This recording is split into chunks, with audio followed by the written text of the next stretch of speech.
une partie de Oath en solo. Oath, chronique d'empire et d'exil.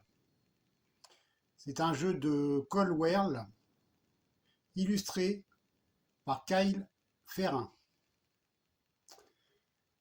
Donc un jeu sorti en français par Matago, de 1 à 6 joueurs, d'une durée de 90 minutes, à partir de 10 ans. Bon, à partir de 10 ans, je ne sais pas, moi on m'aurait donné une boîte comme ça à 10 ans. Je ne pense pas que j'aurais persévéré, hein. Alors surtout en solo, là, on va voir ça. Alors moi j'adore les illustrations du jeu, là, je les trouve vraiment superbes. Je ne connaissais pas Carl Ferrin, mais c'est un sacré illustrateur, hein. Donc tous les dessins des cartes, de la grande carte, qui est en néoprène d'ailleurs, sont superbement illustrés, je trouve. Même les meeples. Alors les meeples, comme on voit là, un bleu et un mauve, donc, ont une forme particulière. Alors il a un graphisme assez simple, mais efficace, je trouve. Autrement, on va faire un petit tour de la carte là pour voir. Donc c'est une carte en néoprène.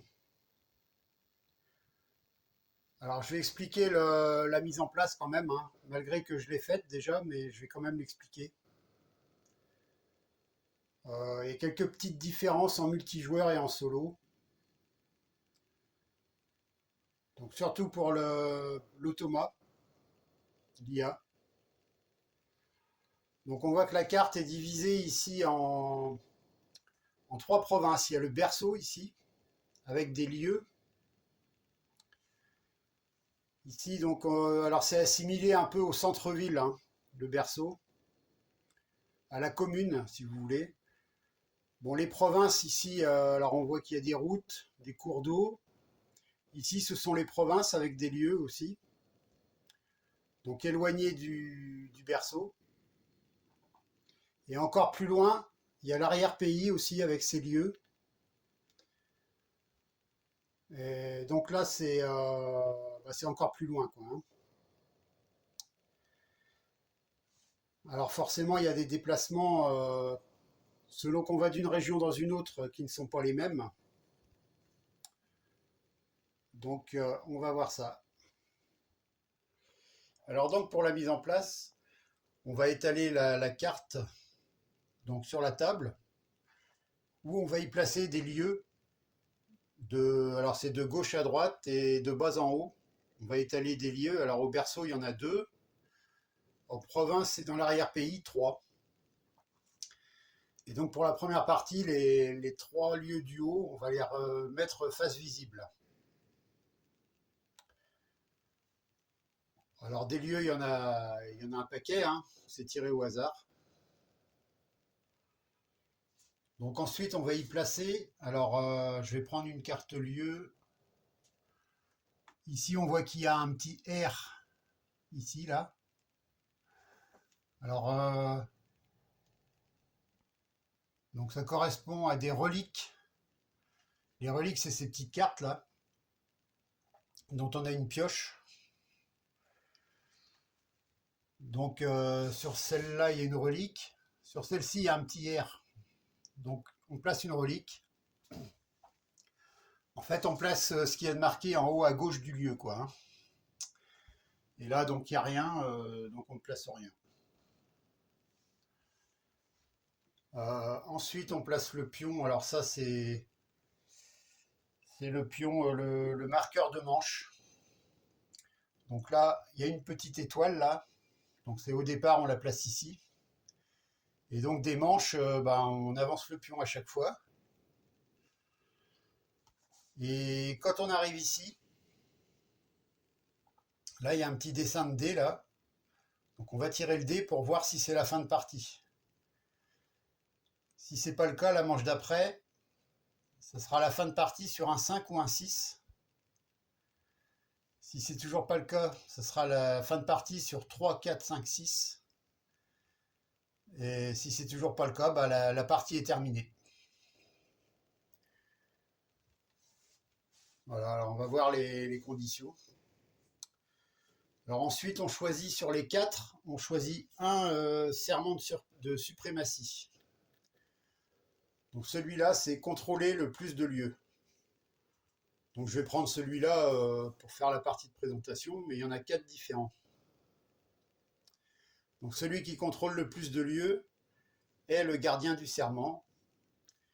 Et en fin de partie, celui qui est gardien du serment, eh ben, il gagnera la partie parce que c'est l'objectif de fin de partie, ça. Donc, ok. Ensuite, alors il y a une réserve commune avec les dés et les pions, hein. Donc là, on a les dés d'attaque, les dés de défense. Là, c'est ce qu'on appelle les secrets. Et ça, c'est les faveurs.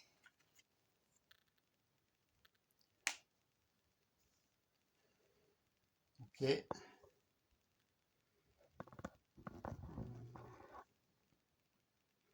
Alors ensuite, nous avons des factions. Donc il y a la discorde. La discorde, les arcanes, l'ordre, le foyer, les bêtes et les nomades. Sur chacun de ces emplacements, donc, on va placer 3 faveurs. Ensuite, on a ce qu'on appelle les bannières. Alors, il y a la bannière de la faveur du peuple. Donc, on place une faveur dessus. Alors ça, c'est ce qu'on pourra prendre pendant la partie. Ou la bannière du plus sombre des secrets. Donc, on place un secret dessus. Pour l'instant, elles ne sont à personne. Alors ensuite, il y a trois façons d'être, de démarrer. Alors soit on est le chancelier. Donc le chancelier, c'est le plateau violet. Donc bah, c'est l'IA qui va le représenter, le chancelier. Ça va être le prince mécanique. Et moi, je vais jouer un exilé. Il y a aussi une troisième qui s'appelle le citoyen. Donc qui marche avec le chancelier. Donc on verra ça. Mais donc moi, je vais représenter l'exilé là. Et dessus, donc, je place une faveur et un secret en début de partie, ainsi que 3 troupes. Donc ça, c'est ma réserve de troupes. En début de partie, il y a le pion d'approvisionnement. Alors, ça, ce sont des provisions, et en fait, ce sont notre nombre d'actions. Par exemple, si je fais une action qui coûte une provision, eh ben, je fais simplement ça. Une action qui coûte 2 provisions, ben, je vais faire ça. Et donc, quand on a fini ces actions, si on est là, par exemple, selon le nombre de troupes qu'on a ici, donc là j'en ai 11, donc je vais à 9 et plus, 9 ou plus, donc je remonte ici, mais comme il me restait encore une action à faire, que je n'ai pas faite, eh bien je le place, je récupère, donc je suis ici et je récupère l'action que j'ai pas faite, donc je reviens là. Bon, on verra ça, hein. Donc ensuite, qu'est-ce qu'on va y placer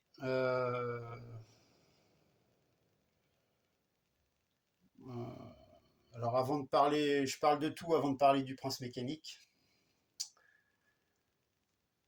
Ok.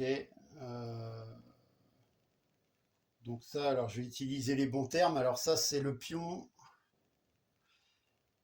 Le pion. Voilà, donc c'est le marqueur de vision. C'est-à-dire que quand on pioche des cartes ici, ce qu'on appelle le monde, eh bien, on paye le coût en provision de ce qui a marqué en face. Donc, c'est-à-dire que là, ça me coûte 2 provisions pour aller piocher 3 cartes. Donc 2 provisions, bah, je fais ça.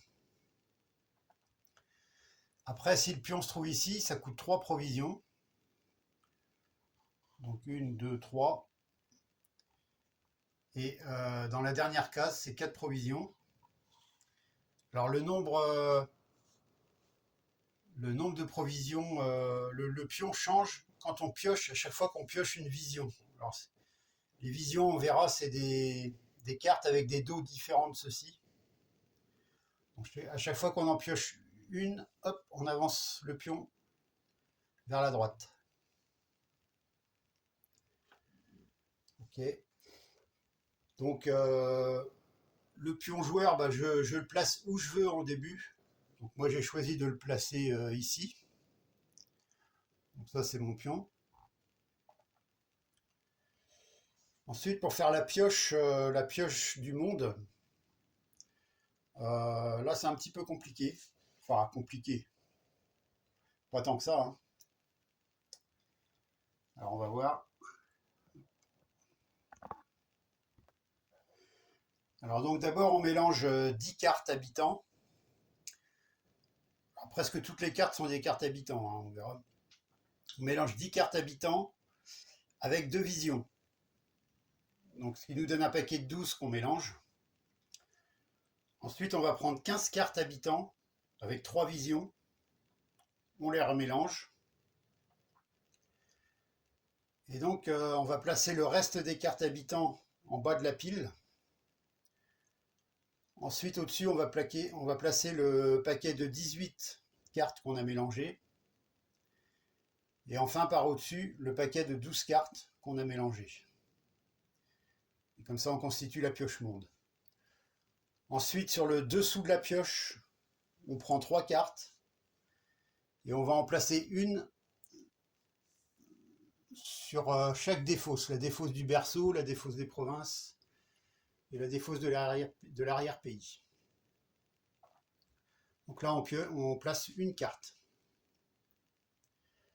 Ensuite, bah, le joueur, alors l'IA ne le fait pas, le prince mécanique ne le fait pas. Moi, je pioche 3 cartes également en dessous de la pioche. J'en choisis une que je mets face cachée. Et les 2 autres, je les défausse. Donc c'est ce que j'ai fait. Alors comme mon pion est ici, dans les provinces, on défausse les cartes dans la défausse d'après, à chaque fois, hein. Donc si par exemple mon pion avait été là, bah, j'aurais défaussé les cartes dans le berceau. Donc on défausse toujours les cartes sur la province, enfin sur le lieu d'après, vers la droite. Ok. Oui, ça c'est les cartes reliques, la pioche relique. Bon, bah, il reste le prince mécanique. Alors le prince mécanique, lui, c'est pareil, au départ, il a 3 troupes sur son plateau. Il ne se sert pas des provisions, par contre. Il n'a pas de pion provision, lui. Pour, euh, pour son nombre d'actions, lui, son nombre d'actions, ça va être ça, là.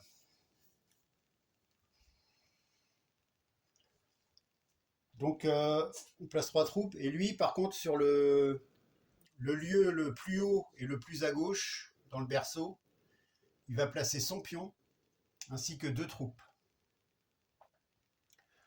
Donc là, en fait, il domine ce lieu, ce qui fait qu'en tout, il domine un lieu. Et moi, je n'ai aucune troupe, donc je ne domine pas de lieu. Donc pour l'instant, c'est lui qui est le gardien du serment, donc il va prendre ce pion. C'est lui qui est gardien du serment. Parce que pour être gardien du serment, il faut contrôler le plus de lieux. Donc pour l'instant, c'est lui qui a le pion. Et lui, pour qu'il gagne la partie, eh ben, c'est simple. Il faut que à ce tour-là, si c'est la fin de partie, il soit toujours gardien du serment. Ou là, ou là. Voilà. Faut pas qu'il perde son titre. Enfin, il peut le perdre, mais faut qu'il reprenne avant la fin de partie. Alors moi, pour gagner, on verra les conditions de victoire. Ok, donc lui, alors son plateau, en fait, c'est l'envers du plateau en multijoueur du chancelier. Donc ça, c'est le prince mécanique. Donc dessus, on va placer son pion menace, ici. Son pion tactique. Donc, il y a toujours une étoile où placer les pions. Son pion tactique, et là, c'est tous les relations qu'il va avoir avec les factions. Donc ça, c'est des pions au dos, il y a les pions brigands, là. Donc on va pas s'en servir des brigands. Enfin, on va s'en servir, mais on va pas se servir de ces pions-là. Ici, on a un plateau, le reliquaire princier, où on place 4 reliques. Et donc là, il y a l'esprit du prince mécanique. C'est avec ça qu'il va choisir ce qu'il fait comme action, en fait. Donc dessus, on va placer...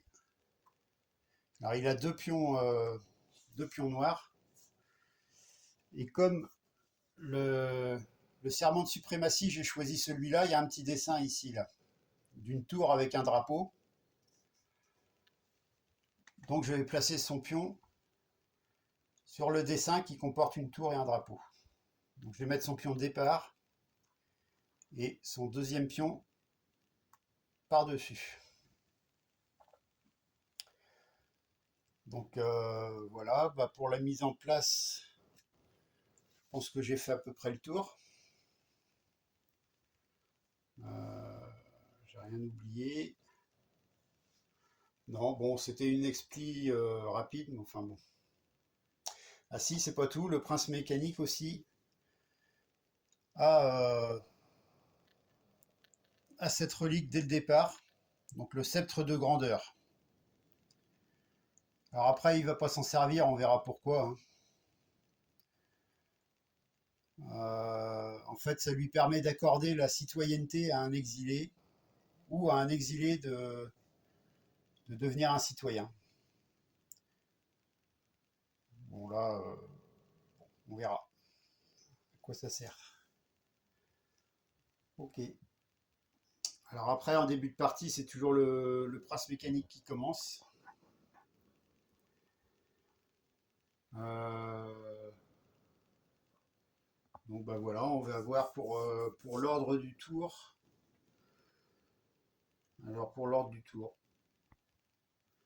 Alors pour l'ordre du tour du prince mécanique, lui ce qu'il fait d'abord c'est il va il va évaluer la menace. Donc avec son pion là, il va faire ça en premier. Ensuite, une fois qu'il a fait ça, il pioche 3 cartes dans le paquet monde. Et donc il va en jouer une, si possible. Ensuite, bah, il va effectuer ses actions. Ensuite, il va faire un nettoyage.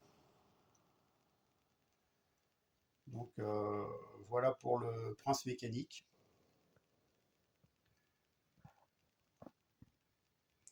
Alors pour l'exilé, pour moi là, la manche ça va se diviser d'abord avec la phase de réveil, ensuite la phase d'action et la phase de repos. Donc voilà, il y aura 3 étapes dans la manche. Ok. Donc eh bien c'est tout. Donc on va voir donc, ce que va faire le prince mécanique. C'est lui qui va commencer la partie. Bon, eh bien donc c'est au prince mécanique de commencer. Alors d'abord donc première phase, il évalue la menace. Bon là c'est le début de partie donc il n'y aura pas de menace, hein. Donc on verra par la suite. Ensuite il va rechercher et jouer une carte.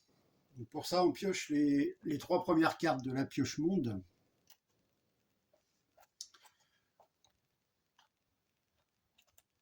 Alors ça c'est une vision. Vous voyez que c'est pas les mêmes dos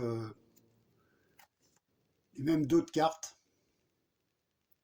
Alors normalement, pour le joueur, dès qu'on pioche une vision, on arrête de piocher. Mais lui, le prince mécanique, il continue. Et même s'il pioche 3 visions, il va piocher une 4e carte jusqu'à temps qu'il ait une carte habitant en fait, hein. Donc on va garder l'ordre dans lequel on pioche les cartes. Et les visions, on ne regarde pas la face visible.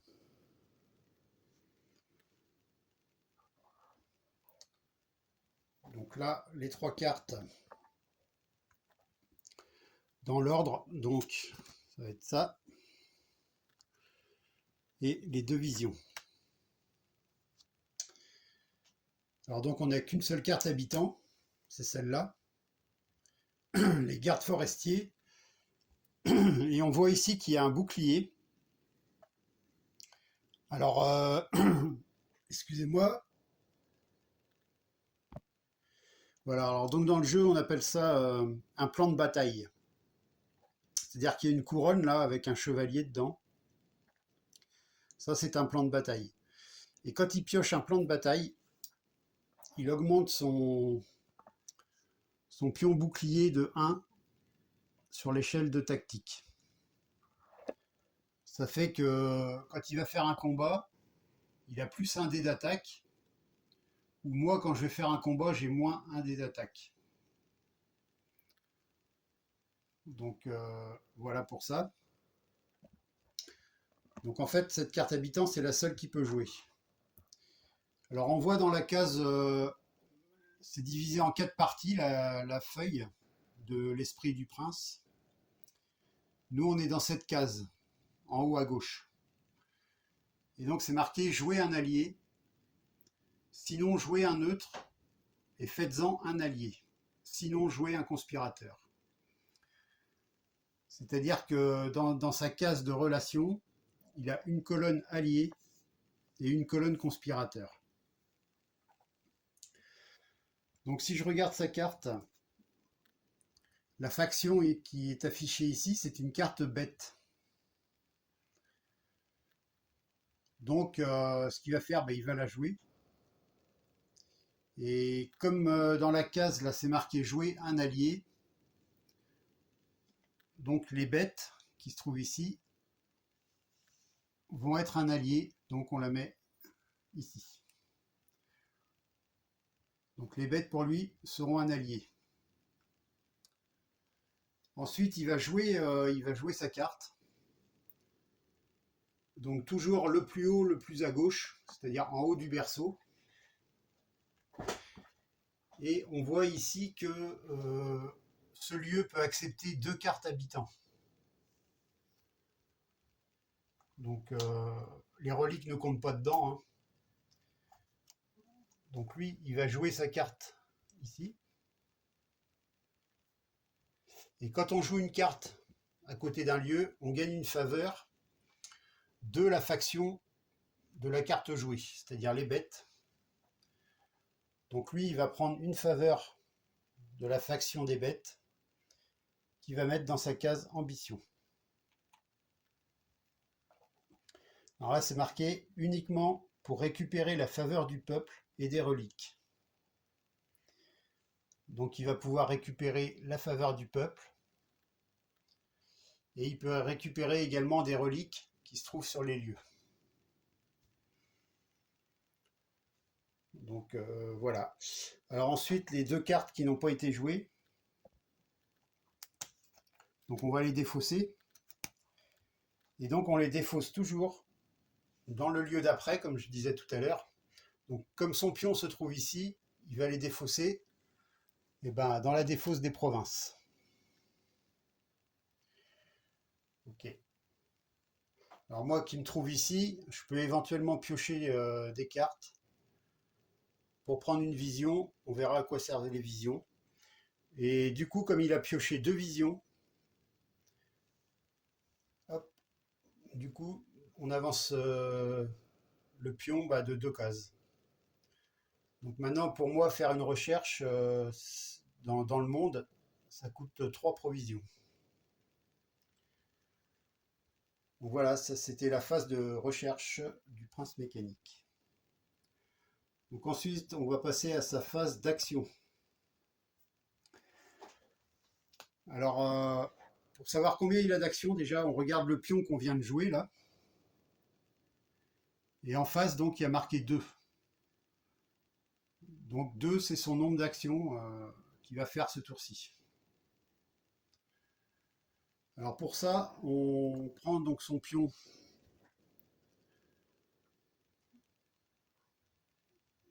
Le pion du prince là. Et on suit d'abord toujours les lignes rouges. Alors c'est écrit ici, en premier les lignes rouges, en deuxième les lignes oranges, en troisième les lignes noires. Donc mon pion va se déplacer ici. Alors est-ce qu'il contrôle le plus de lieux? Ben oui. Donc il y a une petite flèche blanche là sur la ligne rouge. Donc on va descendre, on va la suivre. Et on va s'arrêter sur celle-là. Donc celle-là, c'est marqué a besoin d'une bannière. Bah oui, parce il en a pas. Donc il va chercher à en récupérer. Euh, donc soit la bannière du plus sombre secret, donc on part à gauche, ou la bannière de la faveur du peuple, FP, on part à droite. Donc s'il est deux ou aucune, allez à droite. Donc il en a aucune, donc on va aller à droite.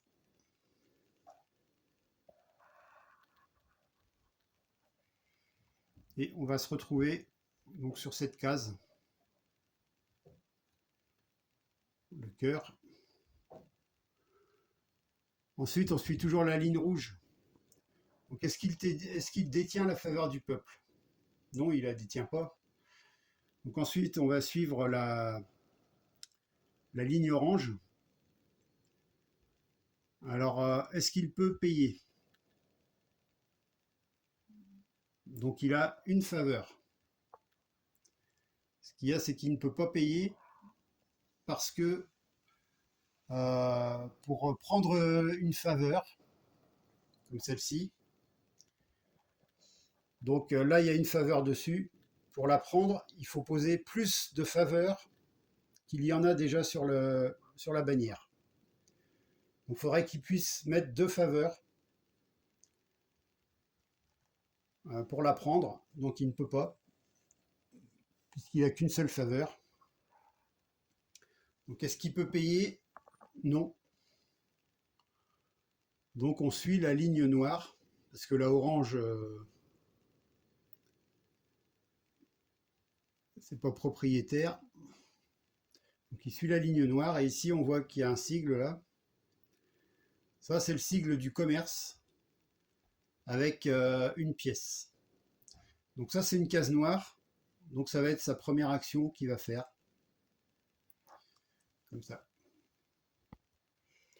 Donc on va regarder combien de faveurs il va avoir.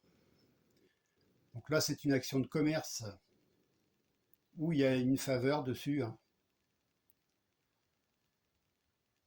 Et donc lui, alors nous sur notre plateau on a les sigles là, c'est commerce, avec la petite main là.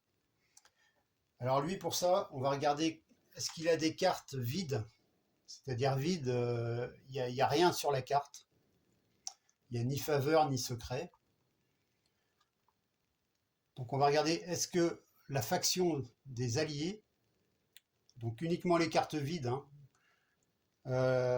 est-ce qu'il a cette faction des bêtes dans ses alliés? Alors oui,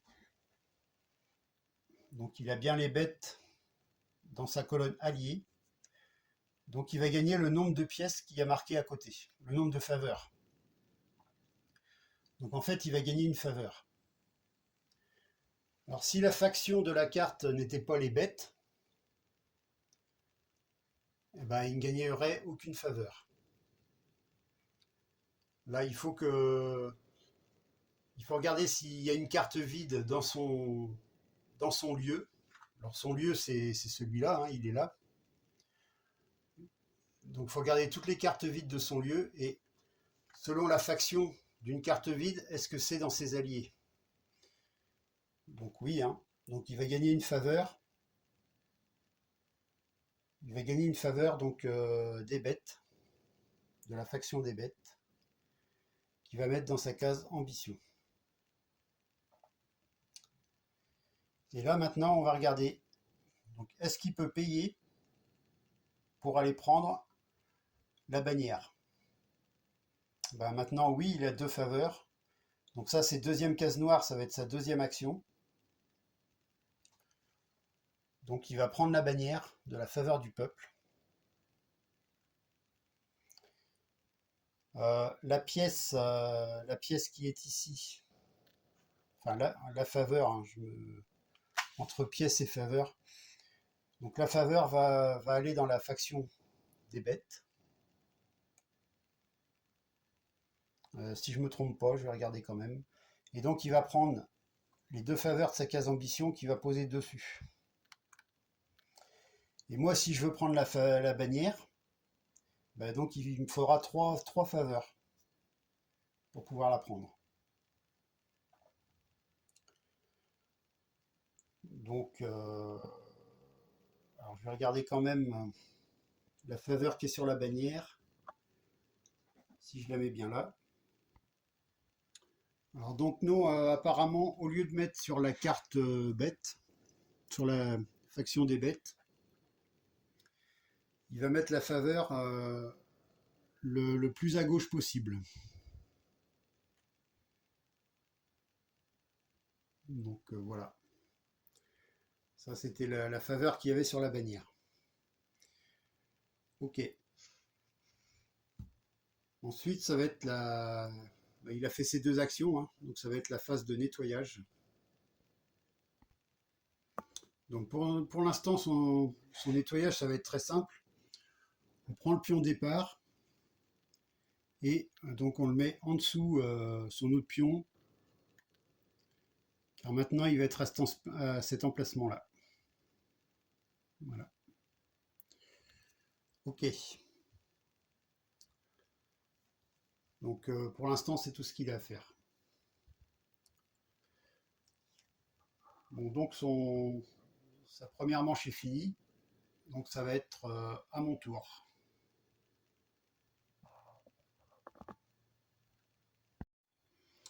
Bon, et bien donc la première phase, c'est la phase de réveil. Mais là, bon, c'est le début de partie. On n'a pas grand-chose à faire non plus, hein. Alors ensuite, ça va être la phase d'action. Alors ici, on a les différentes actions qui sont indiquées sur le plateau. Donc la recherche, l'enrôlement, le commerce, la récupération, la campagne et le voyage. Alors la recherche, bah, c'est piocher des cartes. L'enrôlement, c'est pour recruter des unités. Le commerce, bah, pour gagner des secrets ou des faveurs.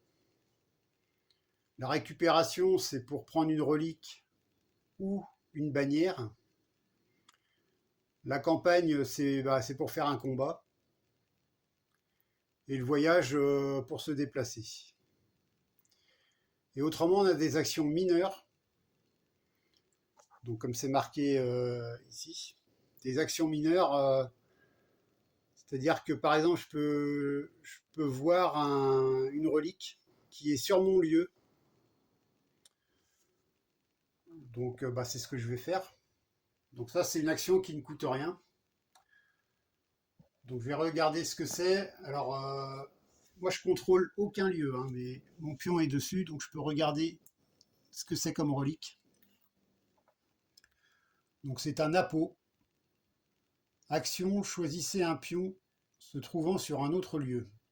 Ils doivent voyager vers votre lieu si possible, sans dépenser de provisions. S'il le fait, donnez-lui le secret placé ici. Ok. Ouais, parce que là, quand on fait cette action, il faut payer un secret, hein. voyez, il y a le petit sigle du livre secret là sur la ligne. Donc on peut attirer le pion d'un autre joueur vers soi, ça peut être pas mal. Autrement, comme action mineure aussi, ce qu'on peut faire, c'est jouer une carte de notre plateau. Alors on a le droit, c'est marqué 3 là, on a le droit à 3 cartes, qu'ils soient visibles ou pas, hein. Donc voilà, c'est pas mal. Des éclaireurs de la faction de l'ordre. Il y a un plan de bataille, c'est marqué gagner une provision. Donc ça c'est pas mal, c'est si on fait une bataille, on gagne une provision. Alors une provision c'est une action en fait, hein. Une unité d'action. Ok. Alors est-ce que je la joue ou pas? Je ne sais pas.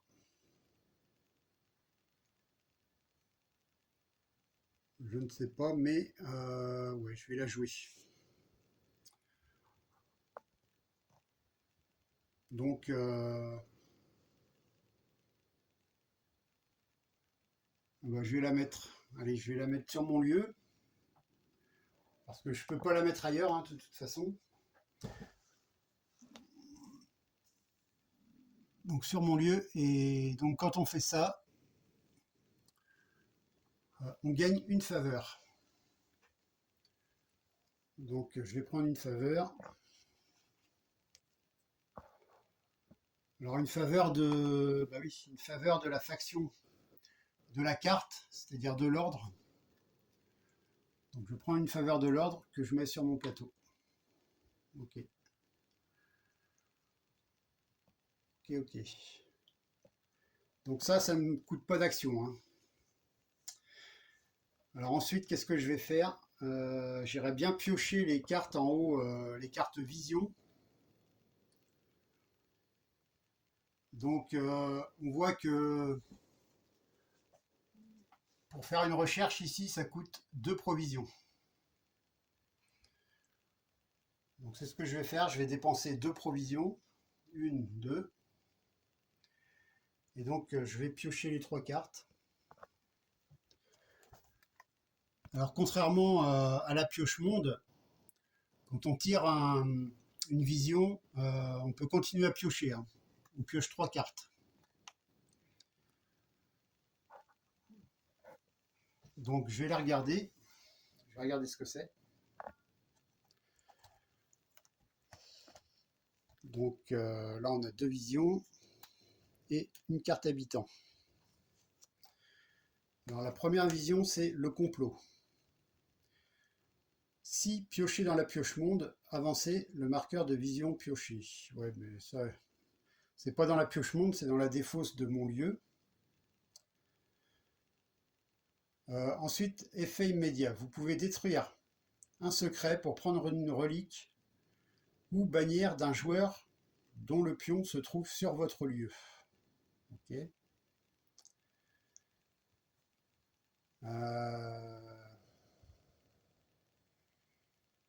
Si c'est une bannière déclenchée, si capturée.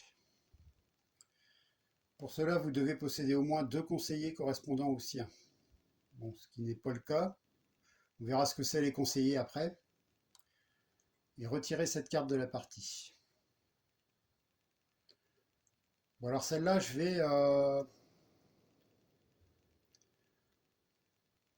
Donc je vais peut-être la garder face... Alors face cachée. C'est-à-dire que pour l'instant, je ne l'utilise pas. Ça, c'est une vision de foi. Si pioché dans la pioche monde, avancez le marqueur. Les exilés peuvent jouer cette carte face visible sur leur emplacement de vision révélée. Alors, c'est-à-dire que ici, on a un emplacement vision révélée, là. Donc, j'ai le droit de la jouer. Comme ceci. Et ça peut être une condition de victoire. Pendant la phase de réveil, vous gagnez si vous détenez le plus sombre des secrets et si au moins 3 visions ont été piochées. Donc ça, c'est très intéressant parce que il faut que je prenne le plus sombre des secrets, c'est-à-dire cette bannière-là, cette bannière-ci, et il faut que 3 visions ont été piochées. Alors 3 visions dans le paquet monde, hein. C'est-à-dire que là, pour l'instant, on en a eu 2. Donc il faut piocher encore une autre vision pour que ce soit valable. Donc bah, ce que je vais faire, je vais la garder quand même face cachée pour l'instant. Euh, Ou alors je la joue immédiatement.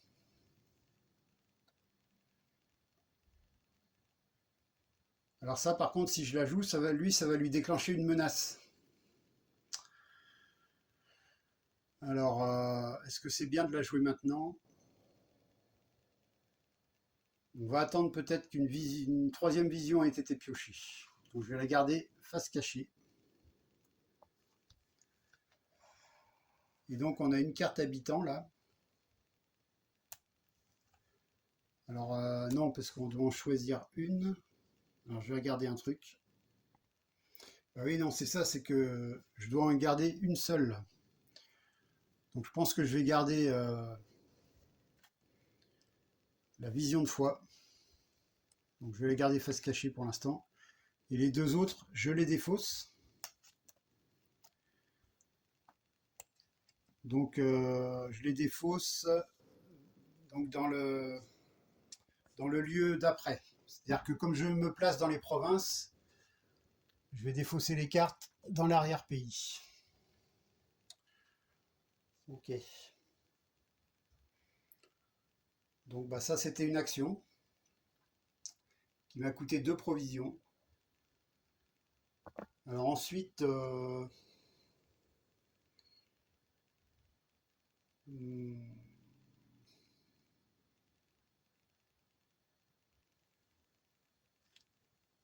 ensuite eh ben, j'ai envie de gagner un secret moi. Donc alors pour gagner un secret, c'est simple. On fait du commerce. Ici, donc sur une carte vide de votre lieu.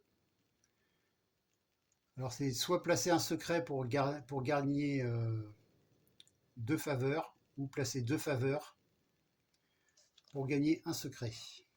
Par conseiller correspondant, ah bah oui, j'en ai pas. J'ai pas de conseiller, on verra après, mais les conseillers, ça se trouve ici, là. Donc là, je n'en ai pas. Donc je ne peux pas faire ça. Je peux pas faire de commerce. Enfin, du moins pour avoir un secret, quoi. Ok.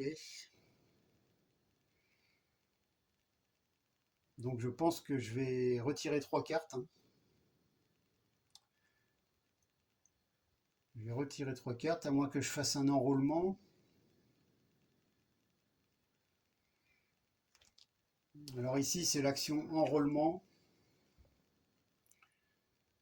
Donc c'est simple, on place une pièce sur une carte vide de notre lieu, celle-ci, et on recrute 2 troupes. Donc on prend 2 troupes et on les place sur notre plateau. Alors est-ce que je fais ça?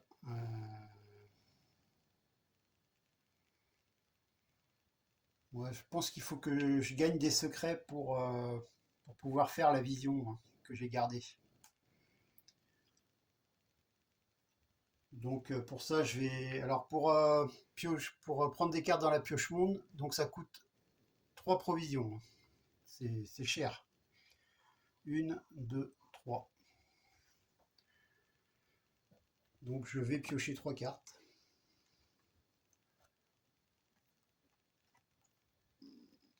Donc on va voir tout de suite ce que c'est.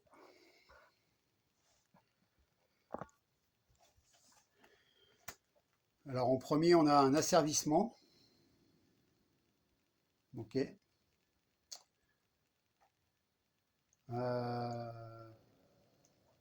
Donc une carte arcane. Là, une carte bête, médecin itinérant. Ok, en cas de défaite, ne tuez aucune troupe de votre armée. D'accord. Et l'horreur errante. Alors là, sous le sigle de la faction, on voit qu'on a un sapin là, un arbre. Alors ça, on ne peut le jouer uniquement que sur les lieux, en fait. C'est-à-dire que je ne peux pas la mettre à côté de mon plateau, dans les conseillers. Donc là, ça coûte un secret, action, défausser une carte habitant d'un autre lieu pour y déplacer horreur errante. Ouais. Bon, ça m'arrange pas. J'aurais bien voulu un conseiller de la faction de l'ordre, hein, c'est-à-dire la même faction que la carte, pour pouvoir la placer en conseiller, et ainsi j'aurais pu payer 2 faveurs pour gagner un secret. Bon, donc celle-là, ça coûte aussi un secret pour la jouer. Défausser une carte bête ou nomade de votre lieu pour gagner 2 faveurs de la réserve correspondante. Ok. Et celle-là, donc c'est gratuit. Alors en cas de défaite, ne tuez aucune troupe de votre armée et défaussez médecin itinérant. Ignorez les pouvoirs qui tuent toute votre armée. Bon, ça peut être sympa. Hein. Donc, ce que je vais faire, je vais la jouer. Hein. Je vais la jouer. Alors ici sur mon lieu, donc c'est marqué qu'on a droit à 2 cartes. Hein. Donc là, je suis au maxi.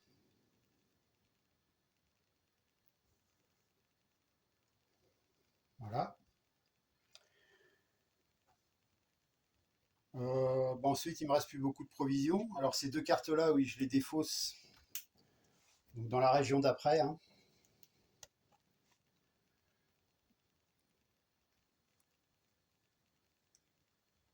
Ok.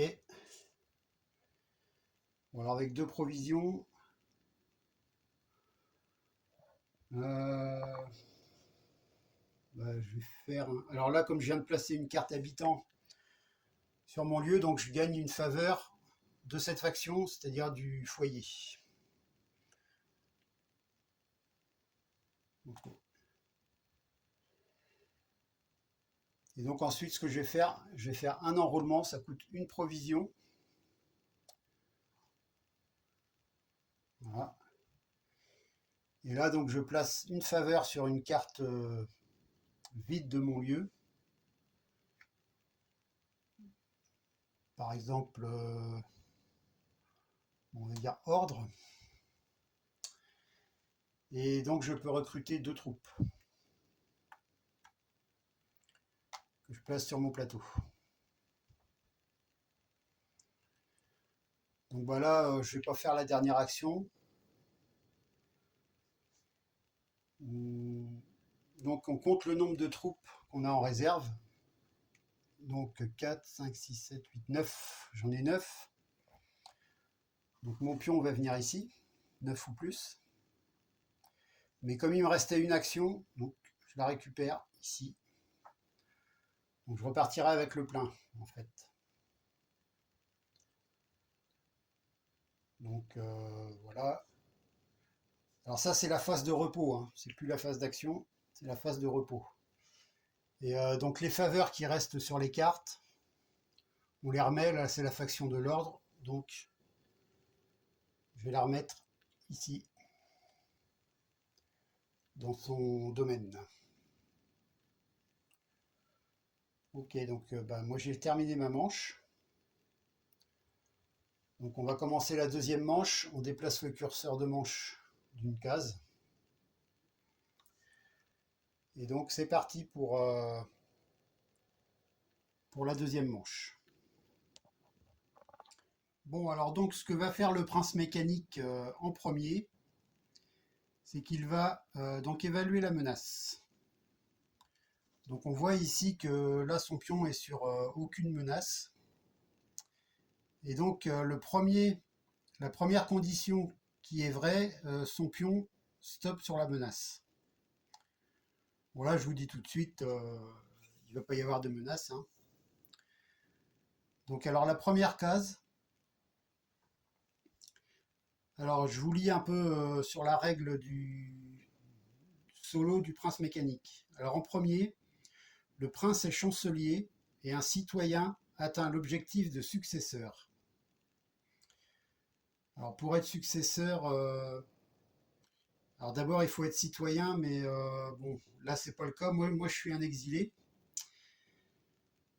et donc pour l'instant je suis pas successeur, hein, donc on va passer quand même l'explication parce que sinon ça va être compliqué.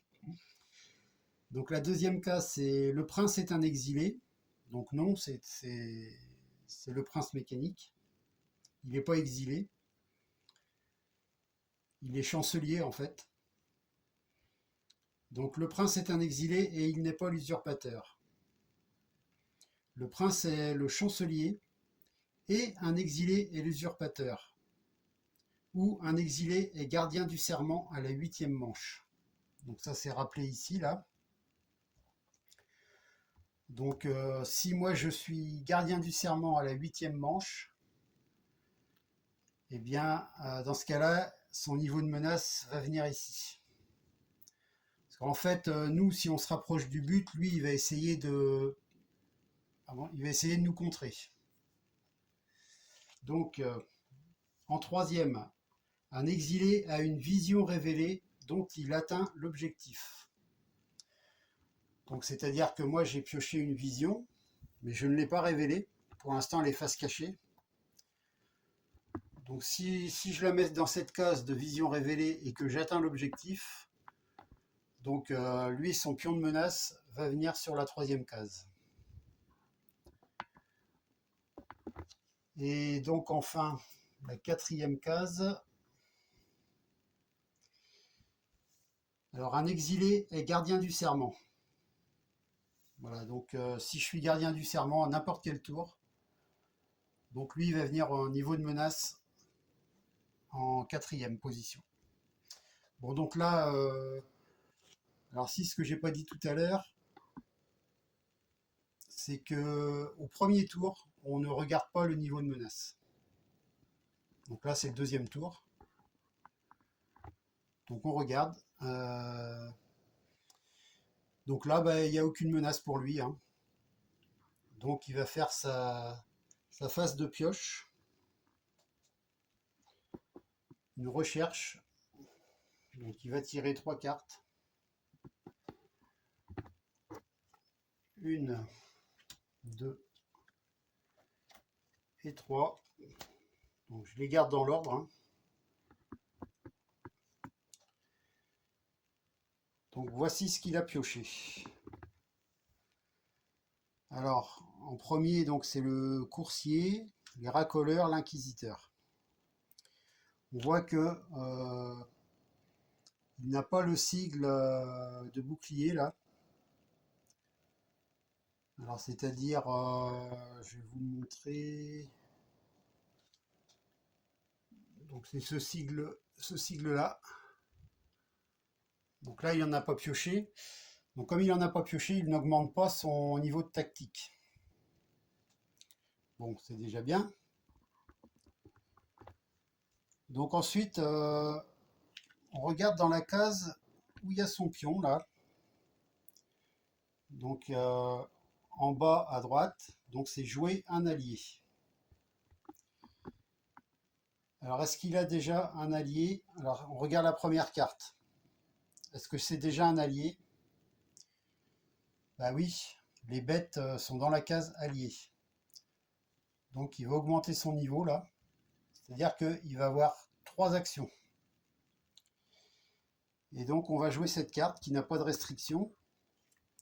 C'est-à-dire qu'en dessous le sigle de bête, il n'y a pas de sigle conseiller ou lieu. Donc on va la jouer. Alors pour ça, donc, on la joue dans le berceau au niveau le plus haut. Donc ça va être ici.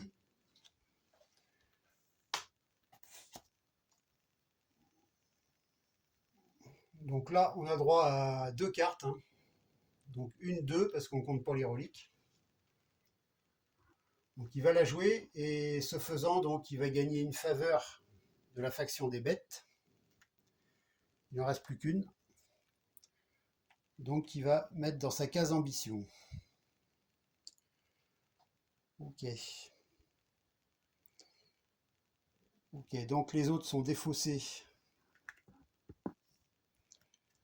Alors à l'endroit, dans la défausse d'après, où est son pion, hein. C'est-à-dire que ça va être défaussé dans les provinces. Voilà. Très bien. Donc là, il a fait sa phase de recherche. Maintenant, il va effectuer ses trois actions. Donc on va partir avec son pion. Donc ici, on voit que il a pas de choix en fait, hein. Il a un seul choix, c'est de venir ici. Donc on va suivre la flèche noire. Hop. Et donc là, on voit que c'est une case de recherche avec la longue vue. Donc il va piocher trois cartes de la pioche monde, hein. Lui, il tire toujours de la pioche monde. Donc une, deux et trois.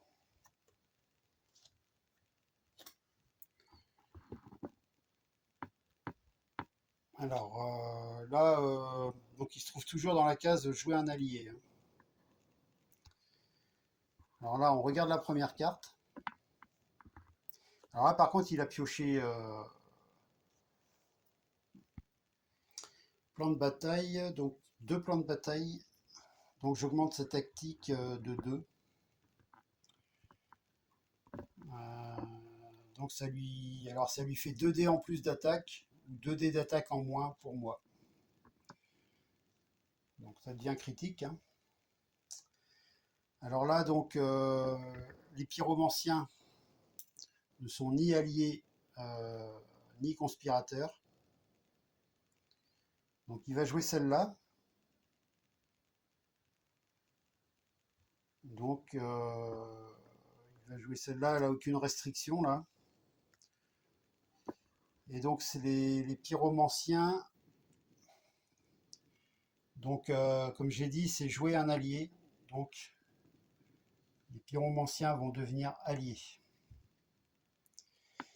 Et là, pour jouer sa carte, donc dans les lieux révélés, le premier lieu là, il a droit à deux cartes, donc il ne peut pas en mettre une autre. Ensuite, on va regarder dans les provinces, c'est pareil, il y a deux cartes, il ne peut pas en mettre une autre. Donc on va aller jusqu'à l'arrière-pays, où il va pouvoir placer une carte. Et en plaçant cette carte, donc il gagne une faveur de la faction des pyromanciens. Ok. Donc les deux autres sont défaussés. Et ben, pareil dans les provinces.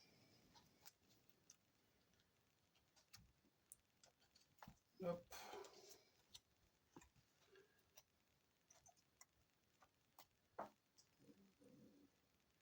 Ok.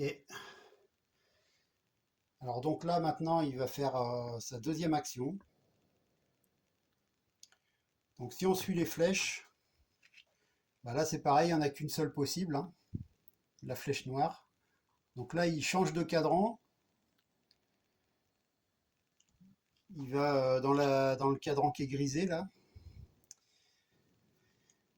Et donc voilà ce qu'il va faire. Il va faire un voyage. Donc où il va gagner le plus de faveurs possible. Ok, donc il va voyager. Bon, donc lui, il va chercher à se déplacer pour, dans un lieu où il y a le plus de faveur. Alors c'est-à-dire que là où il est, il faut regarder s'il fait du commerce sur une prochaine action, est-ce qu'il va avoir des pièces? Donc je peux vous dire oui tout de suite parce que là il a deux cartes bêtes.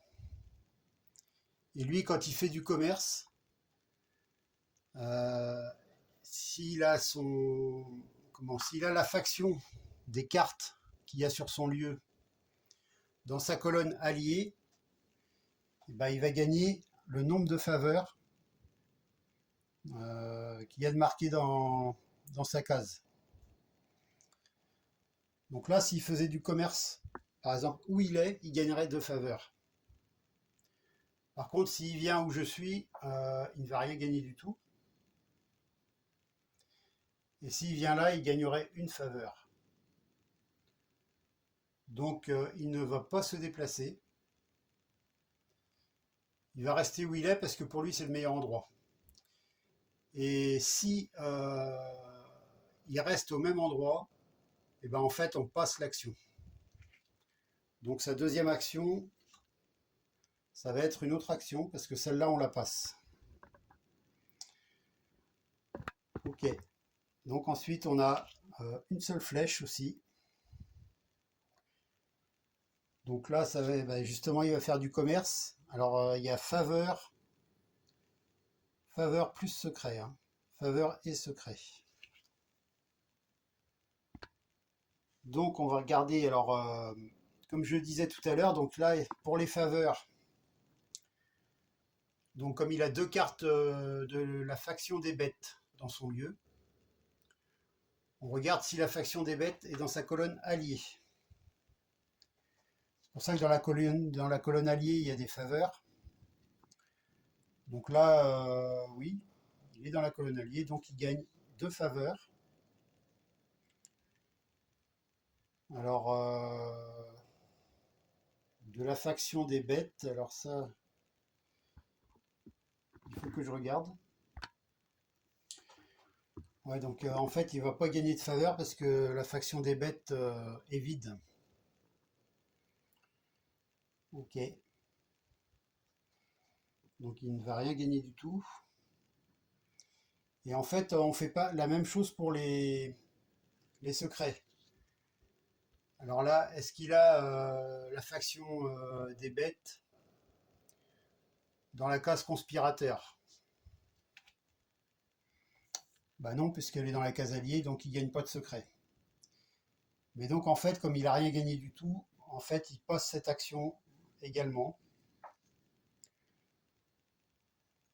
Donc sa deuxième action n'est toujours pas faite. Donc là, il y a une seule flèche noire, c'est ici. Un lieu avec relique. Donc il va se déplacer vers un lieu avec une relique. Ok. Donc il va voyager vers un lieu avec une relique. Donc alors il pourrait rester sur sa case, mais comme son action c'est voyager, donc il va se placer sur un lieu avec une relique. Donc ça va être sur mon lieu en fait, hein. Donc voilà, alors si moi j'avais pas eu de relique, c'est sa case qui remplirait cette condition. Donc il ne bougerait pas, donc on passerait cette action également, quoi. Donc là il s'est déplacé. Et donc ça c'était sa deuxième action. Alors il va faire sa troisième action. Donc les flèches rouges en priorité. Donc il va venir là. Et là c'est marqué donc possède le plus de reliques et de bannières. Donc oui, il a une bannière et une relique. Donc celui qui en a le plus, donc on va se déplacer où il y a la petite flèche blanche là. Hop. Et donc pour sa troisième action, donc ça va être une action de campagne. Non, d'enroulement, pardon. Donc il va faire un enroulement. Ok. Alors attendez, on va faire un petit retour en arrière. On va faire un petit retour en arrière parce que il y a quelque chose que j'avais pas vu. C'est-à-dire que là, on a des logos là sur la carte du lieu. Et donc ça, si je regarde, donc ici on a différents logos. Donc c'est l'endroit secret, le lieu. Donc vous ne pouvez pas voyager vers ce lieu ou déclarer des cibles qui s'y trouvent, à moins que vous choisissiez de retourner un secret face cachée sur votre plateau. Mais lui, il n'a pas de secret. Donc en fait, il ne peut pas se déplacer ici. Donc c'est son lieu qui remplit la condition. Donc en fait, cette action, il va la passer, quoi, hein. Donc il va la passer. Ok. Donc en fait, ici, c'est sa deuxième action, là, hein. L'action d'enrôlement. Alors l'enrôlement, il doit mettre une pièce sur une carte vide de son lieu pour enrôler 2 troupes. Seulement là, il n'a pas de faveur.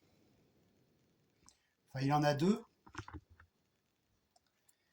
mais donc c'est marqué uniquement pour récupérer la faveur du peuple et des reliques. Donc ça, il ne peut pas s'en servir pour enrôler, quoi, hein. Ok. Donc alors après,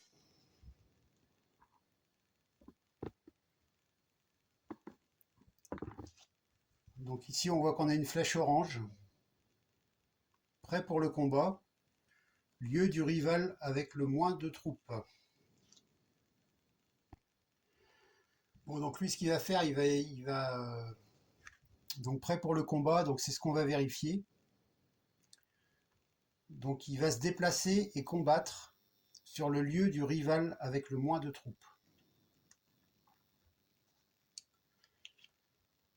Alors donc, le lieu où il y a le moins de troupes, de toute façon, il n'y a pas de troupes, hein. Donc dans ces cas-là, une carte qui n'a pas de troupes est contrôlée par des bandits. Donc ce qu'il va faire, il va venir sur le lieu. Ah bah non, il peut pas rentrer sur ce lieu. Donc il va aller cibler l'autre lieu, qui est contrôlé aussi par des bandits parce que il n'y a pas de troupes. Et donc je vais quand même regarder le sigle là, ce que ça veut dire. Alors, alors donc, rivière. Lorsque vous enrôlez sur une carte de ce lieu, vous gagnez une troupe supplémentaire si vous contrôlez celui-ci. Ok. Donc là, lui il va vérifier. Alors, pour combattre, il vérifie s'il a plus de dés que l'ennemi, en fait. Donc là, c'est simple. La carte du lieu, elle a un dé bleu là.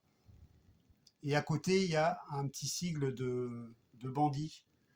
C'est-à-dire, les bandits, c'est une troupe en fait, hein, c'est tout. Donc là, la défense va avoir deux, deux dés de défense. Ok, 2 dés de défense. Et donc lui, on va compter le nombre de troupes qu'il a sur son plateau. Donc 1, 2, 3 troupes. Il a plus de dés. Avec sa tactique, ça lui fait 5 dés d'attaque.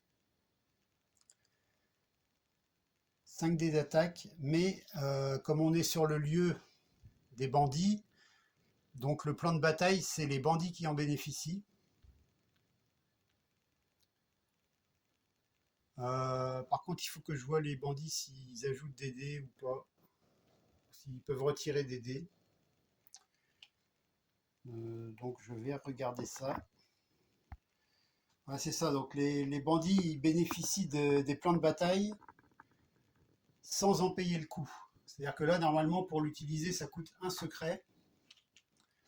comme c'est marqué ici, c'est le coût pour utiliser ce plan de bataille. Mais là, il va l'utiliser sans payer. Donc, c'est marqué plus ou moins 3D d'attaque. Donc, le prince mécanique va avoir moins 3D d'attaque sur ses 5. Donc, il lui reste que 2D d'attaque. Donc, en fait, ça va faire 2D contre 2D. Donc, le prince mécanique ne va pas attaquer tout simplement. Donc, il ne va pas voyager et faire une campagne. Donc, il va rester où il est. Et donc, il ne va pas aller dans cette case parce qu'il n'est pas prêt pour le combat. Donc, ensuite, on a une flèche noire. Hop. Donc là, c'est se déplacer sur le lieu qui rapporte le plus de faveur. Alors là, c'est toujours sa deuxième action, hein. Pour l'instant, il n'en a pas fait d'autres, hein.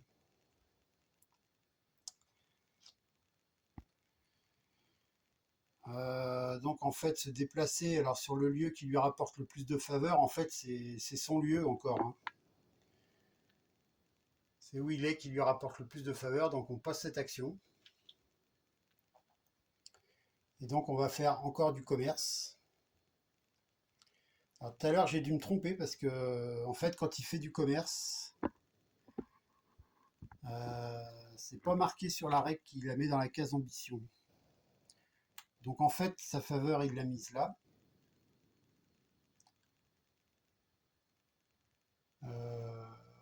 Non, tout à l'heure, il n'a pas pu faire de commerce. Non, je me trompe. Tout à l'heure, il pouvait pas faire de commerce. Là, ça va être pareil parce que la faction des bêtes n'ont plus de faveur, hein. Donc il va pas pouvoir faire cette action. Donc là on est dans une boucle en fait, hein. Euh,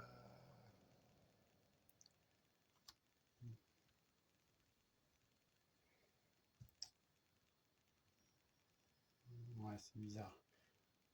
Il faut que je regarde un truc là. Parce que sinon il va rester dans la boucle, il va pas en sortir. Ouais, alors donc un petit retour en arrière encore, hein. Alors c'est pas que je découvre les règles en solo, mais j'ai fait qu'une partie d'essai et il y a des cas qui ne se sont pas présentés. Alors là donc il devait voyager vers le lieu où il y a le plus de faveur. Alors où il y a le plus de faveur, si il fait une action commerce. Donc là en fait il n'y a pas de lieu où il peut gagner des faveurs. Parce que là il pourrait en gagner, mais comme la faction des bêtes n'en a pas, en fait, il n'y a aucun lieu où il pourrait gagner des faveurs. Donc dans ce cas-là, ce qui se passe, il gagne une faveur de la faction qui en contient au plus près de la pioche monde. Et donc il va gagner une faveur d'ici, en fait. Voilà. Et donc ça, c'était son action déplacement, donc sa deuxième action, ce coup-ci. Et là, maintenant, il va faire du commerce. Mais là, il ne peut pas, donc, il va passer cette action. Et là, maintenant, enrôlement. Alors, est-ce qu'il peut enrôler? Oui, il peut enrôler parce que maintenant, il a une pièce. Donc, il va mettre une pièce sur une carte de son lieu. Et ainsi, il va pouvoir enrôler 2 troupes. Donc, je prends 2 troupes de sa réserve que je mets sur son plateau. Voilà. Donc là, il a fait un enrôlement. Alors là, donc, il a fait ses 3 actions. Donc maintenant, il va faire sa phase de nettoyage.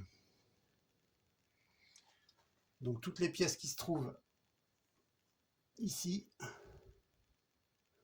sont remises dans la réserve de la faction de la carte où il y avait la faveur. Donc là, c'était les bêtes. Ok.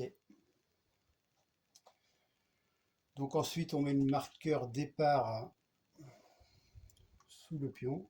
Hop. En fait, le marqueur départ, c'est juste pour compter le nombre d'actions qu'on a faites, mais là, comme il en a passé plein, en fait, ça sert pas à grand-chose, hein. Mais bon. Voilà, donc il est rendu là. Et autrement, pour la phase de nettoyage, euh,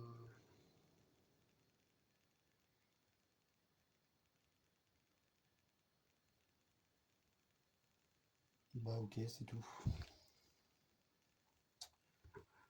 Ok.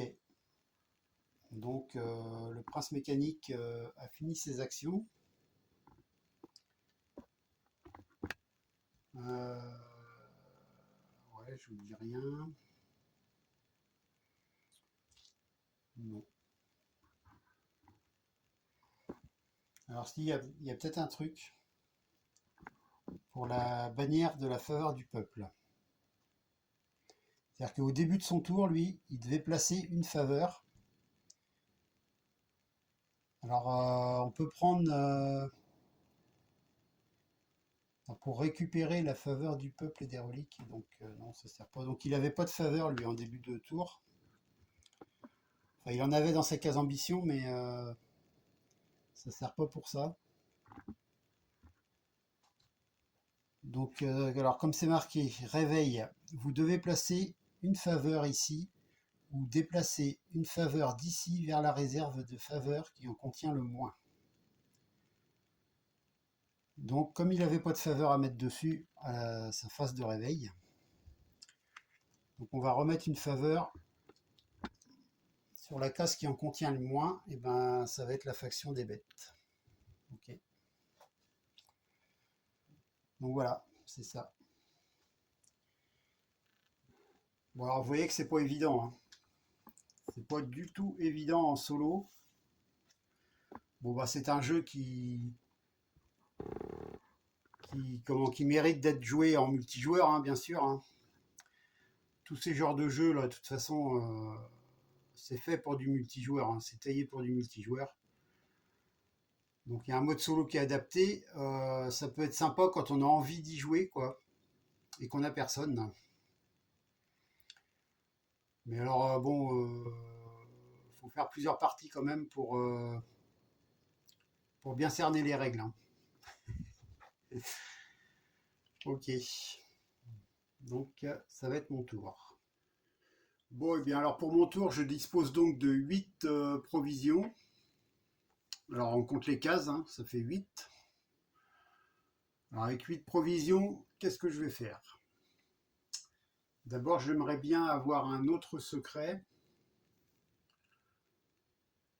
euh, pour pouvoir prendre la bannière des plus sombres secrets. Après,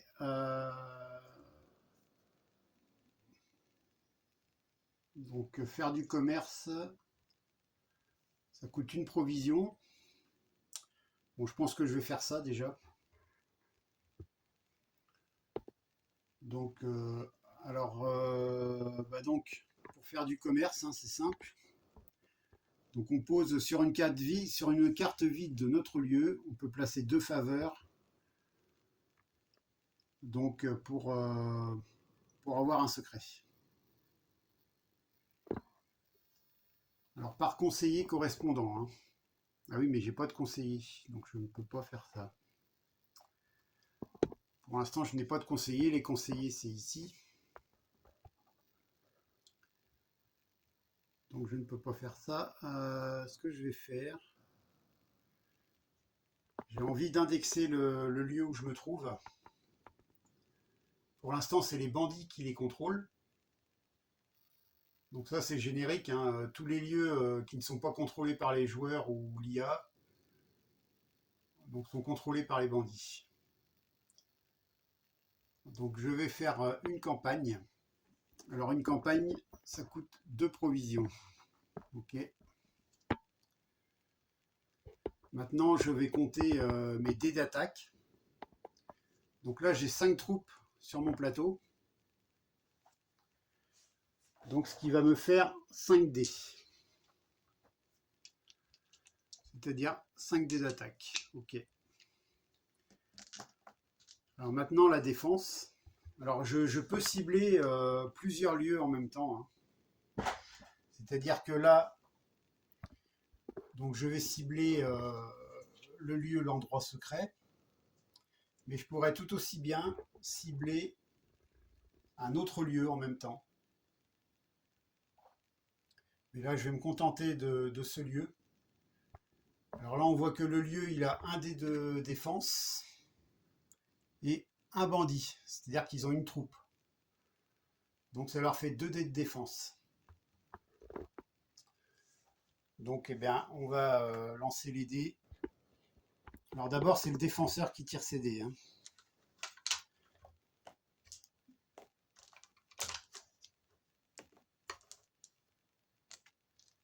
Donc lui, il a 2 dés de défense. Hop, bah loupé. On va recommencer. Voilà, donc il a 2 en défense. 2 boucliers. Après, si par exemple je fais un bouclier et x2, bah, il aura toujours 2 boucliers. Par contre, si j'ai un double là avec x2, bah, ça lui fait 4 boucliers. Donc les campagnes, ça peut être dangereux. Hein.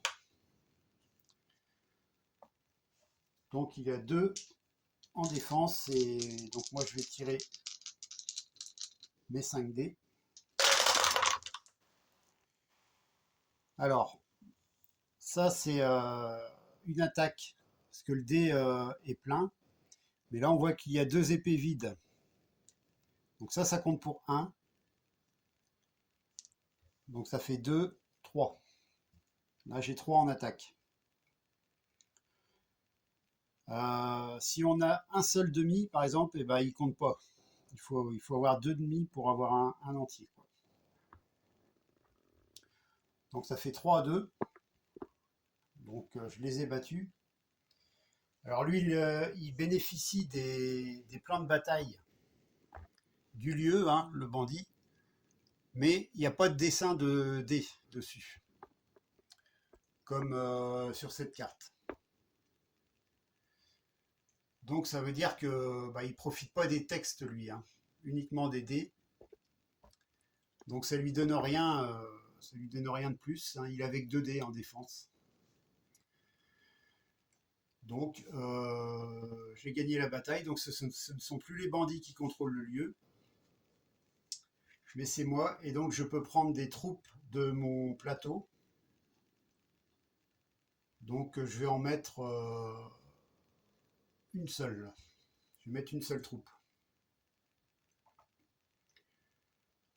Ok. Donc maintenant j'exploite le lieu ainsi que les plans de bataille. Ok.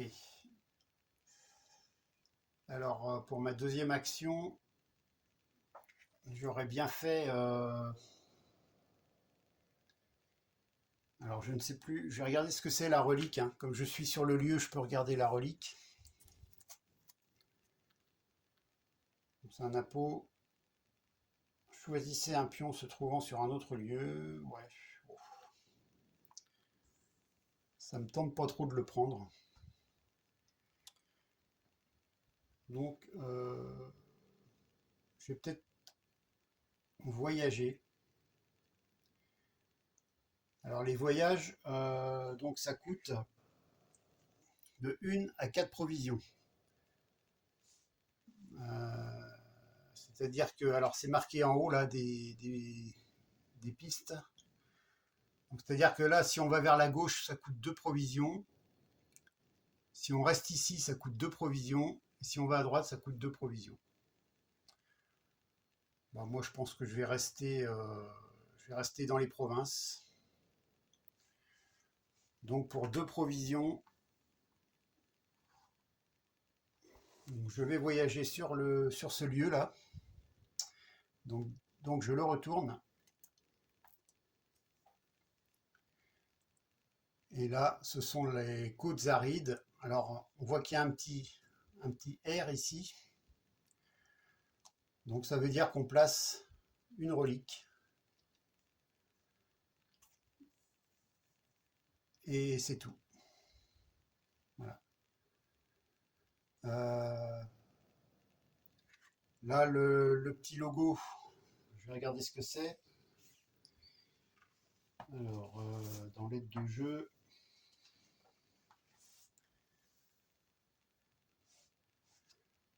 alors il se trouve ici. Littoraux. Lorsque vous voyagez depuis ce lieu vers un autre lieu, côte, le coût de voyage est une provision. Ignorez le pouvoir du passage étroit. Ok. Ok. Bon. Bah, donc c'est tout hein, pour ça. Donc là j'ai mis une troupe, mais je choisis combien de troupes je déplace de mon plateau vers le lieu, quoi. Hein. Ok, donc maintenant je ferai bien une recherche. Alors pour faire une recherche, ça me coûte 3 provisions. Hein. C'est énorme. Mais bon, là je vois qu'il y a une vision sur le dessus du paquet. Ça fera la troisième vision piochée. Et là pour mon objectif, donc, que j'aimerais bien faire, la vision de foi. Donc, donc vous gagnez si vous détenez le plus sombre des secrets et si au moins 3 visions ont été piochées. Donc prendre une troisième vision, ça serait pas mal. Donc je vais faire une recherche, hein. Je vais payer 3 provisions. Et donc je vais piocher une seule carte, puisque dans la pioche monde, dès qu'on pioche une vision, on arrête de piocher. Ce qui n'est pas le cas pour l'IA. Alors vision de conquête, vous gagnez si vous contrôlez plus de lieux que quiconque, et si au moins 3 visions ont été piochées. Bon. Eh bien, est-ce que je la garde? Pour l'instant, je vais la garder. Ok, donc comme j'ai pioché une vision, on avance le curseur. Donc maintenant, pour faire une recherche, oh, pardon, ça coûtera 4 provisions. Ok, bah là, je vois que j'ai plus d'action à faire. Donc j'ai 9 troupes. Donc je vais me replacer ici.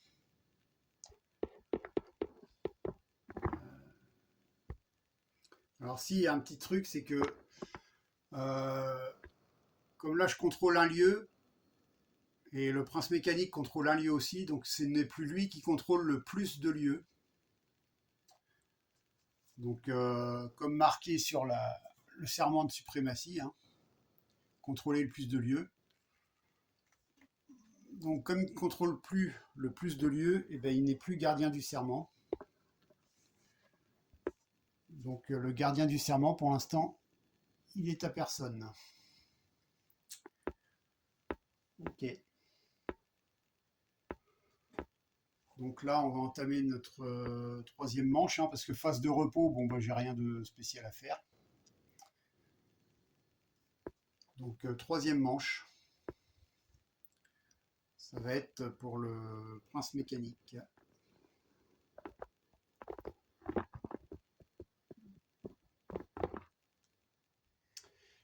Bon, eh bien, pour le prochain tour, je vous annonce que je vais être obligé d'arrêter la partie. Parce qu'en fait, j'ai essayé un petit peu de me replonger dedans, là, mais il y a eu un trop grand laps de temps. Donc, entre-temps, je suis parti en vacances, j'avais pas mal de choses à faire. Et je m'étais dit, bah, je reprendrai la vidéo dès que je pourrai. Mais bon, du coup, ça fait 2 mois que je ne me suis pas penché dessus. Et là, franchement, j'ai perdu le fil hein, de ce que je faisais carrément, quoi, hein. Alors bon, je vais quand même la mettre en ligne, la partie, malgré que bon, c'est pas terrible hein, de mettre une partie qui n'est pas finie. Mais bon, je pense que ça pourrait aider certains à démarrer une partie en solo de hausse.